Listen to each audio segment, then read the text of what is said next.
Yo, what is going on, guys? This is failing YouTuber Marvin, and I have for you guys today another YouTube gameplay. The gameplay you guys are going to be watching in the background today is a 44-12 Safeguard gameplay on the map Hunted using the Foria SMG, where I joined a little bit late and I was lagging really hard, but I ended up getting a decent score. The 12 deaths, I probably would have had more like 6, about half those deaths if I wasn't lagging. I got connection interrupted like 5 times that game. I was lagging throughout it in general, just like kind of 2 or 3 bar. And you guys are probably going to be able to tell that I'm lagging, and it is what it is. It's quite a few kills. I figured you guys would find it entertaining, so I'd post some Black Ops 3 today. So you guys are probably a little bit overwhelmed after seeing the 2 intros and the intro clip, and I'm going to explain these. So the first one you saw is called Infinite Power, and it's the intro I've been using for a while. I made it myself. And the second one you saw is my original intro I very first had, the very first intro I ever used on my channel that my friend made me, and it's from a song that doesn't exist anymore because it's copyright. It got removed from YouTube from the video that we used to get the song to pull it off of, but we have the music because, you know, we got it before the video got taken down, and you can't find that song anywhere. If you guys like this song, the music itself from the first one, the Infinite Power one, the one I use now, leave a comment down below saying Infinite Power. And if you like the second song, I want you to comment down below saying Vanek. The song itself, not the intro, guys, because I'm gonna make myself a new intro. I just got the full version of Cinema 4D. I can do a lot of different effects now. I can actually render out the text in full HD quality. It's gonna look really nice. It's gonna look a lot nicer than the other one, and I can either redo the one I have now, or I can use the old intro song, which I really like the old intro song. I'm thinking I'm probably gonna go with that, but I want to know your opinions down below because, you know, I want you guys to enjoy my intro as much as I do. So the intro clip you guys saw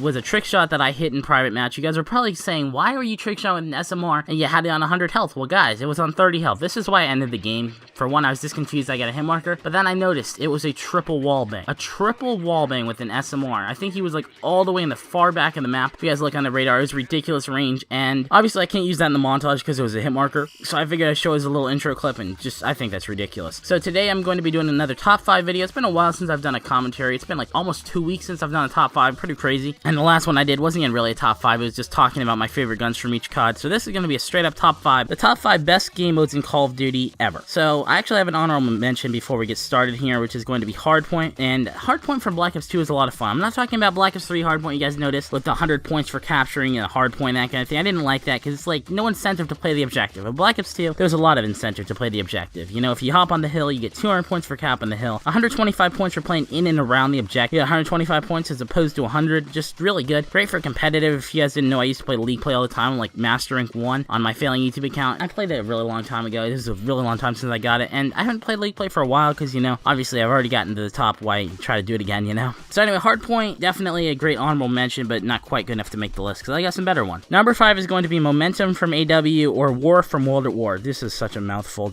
That's what she said.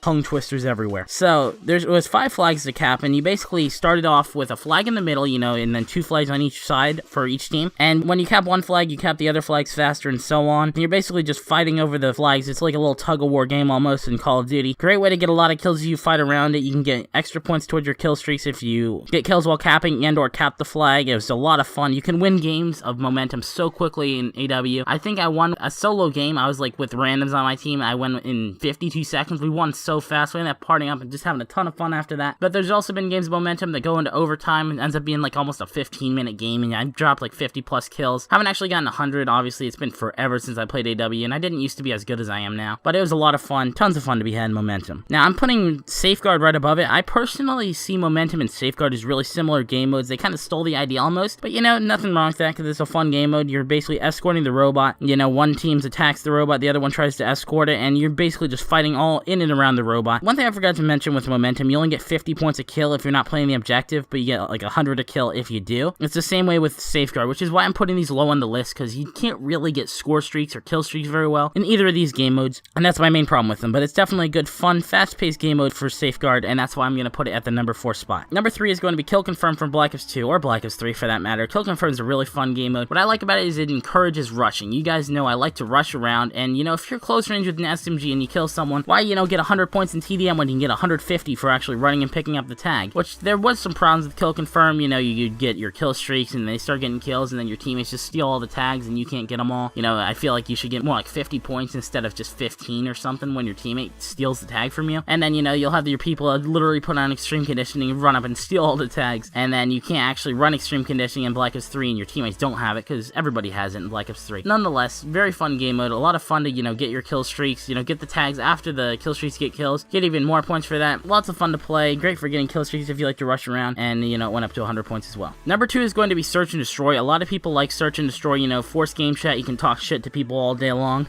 You know, there's no bad spawns you're ever really going to get in Search and Destroy because you spawn in fresh every round. You know, you can take a lot of different flanking routes. You're not stuck in one spot. You're not going to get screwed over off a score streak as often because, you know, you're actually spawning in every single round after you kill the enemy team, and you're not getting any bad spawns. That's one of my favorite things about S&D. And there's actually some strategy to be had when you're playing S&D. I think that's great. Number 1 is going to be free-for-all. You guys know I love free-for-all. It's just rush heavy. You know, the spawns. You always play on a small map, which I really like. There's 7 people to use your score streaks on instead of 6 when you get your UAV and stuff. Even your UAV, you just know where everybody is. One thing I love about free-for-all is when I get a UAV or a V set, nobody else can use it. It's mine, and I'm the one in control. When you have a V set up in free-for-all and you actually have a good shot, you're good at the game, you are in control. I mean, nobody else is really going to stop you unless they, you know, have a better gun, they have better gun skill. And if you're better than everybody in the lobby, you can pick up a V set, you can just win that game so quickly. It's so much fun. Free-for-all is just a very enjoyable game mode. I want to put it at number 1. That's my personal favorite. So if you guys have a different list for me or have any game modes you think I forgot to mention, leave them down in the comment section below. Also, guys, leave a comment down below. Which intro song do you like better? The song itself, Infinite Power, or the Vanek dubstep remix of the Taylor Swift song where it goes lying on the cold hard ground? I've showed both of those intros. Leave a comment down below what you think. This has been Failing YouTuber Marvin. Leave a like if you guys enjoyed the video. Follow me on social medias. Link will be down in the description below. Subscribe for more. Have a sexy day.